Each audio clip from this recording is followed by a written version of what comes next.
We are honored to have wounded warrior Heath Calhoun with us. Retired Staff Sergeant Calhoun's a former member of the 101st Airborne Unit and veteran of the Iraqi War.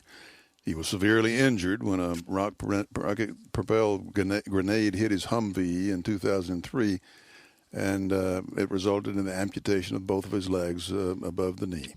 During his rehabilitation at Walter Reed, Heath became acquainted with the Wounded Warrior Project. He now meets with and counsels the newly injured around the country. Heath, thank you very much for being with us. Well, thanks for having me, Mr. Thompson. I appreciate it. First of all, thank you for the service to our country. I know I speak for everybody who's listening today, and when I say that. Thank you very much. I really appreciate that.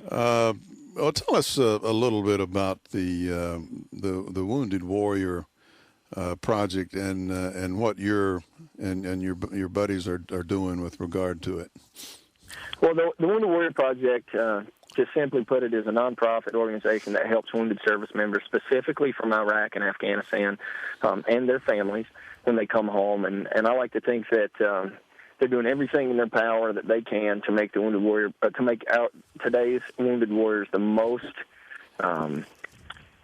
To help them assimilate back into their societies and make them the most successful group of wounded service members to date. And they do anything from giving out backpacks when the guys initially come in with clean clothes and a shaving kit, all the way up to going to Congress to fight for benefits for newly injured service members.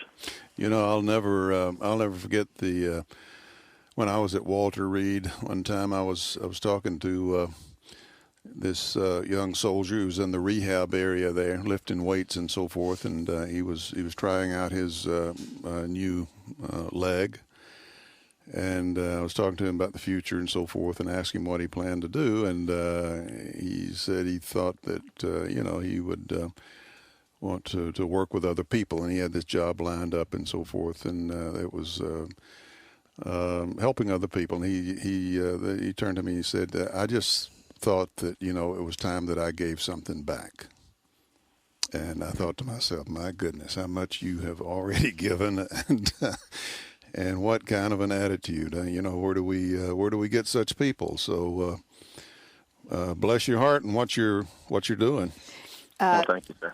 Heath, I also noticed that you are also instrumental in getting this Wounded Warrior Bill passed through Congress. Boy, that must have been an interesting juxtaposition after coming in, serving your country in Iraq and then coming back and having to go through Congress. Bet you that was an interesting experience for you. Which was the most fun? That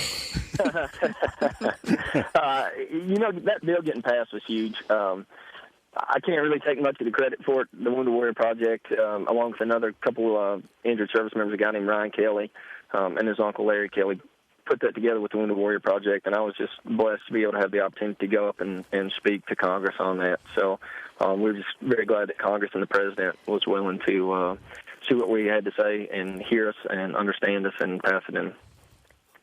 Are we able? Are we doing enough as a country to help people who have been wounded in terms of the government? First of all, people who have suffered amputations and major injuries like that. I know there's wonderful prosthetics and things like that. I visited Brooks Medical Center, Brooks Army Medical Center, in Texas, and it seems like they're doing wonderful things there. Are we doing what we ought to be doing there?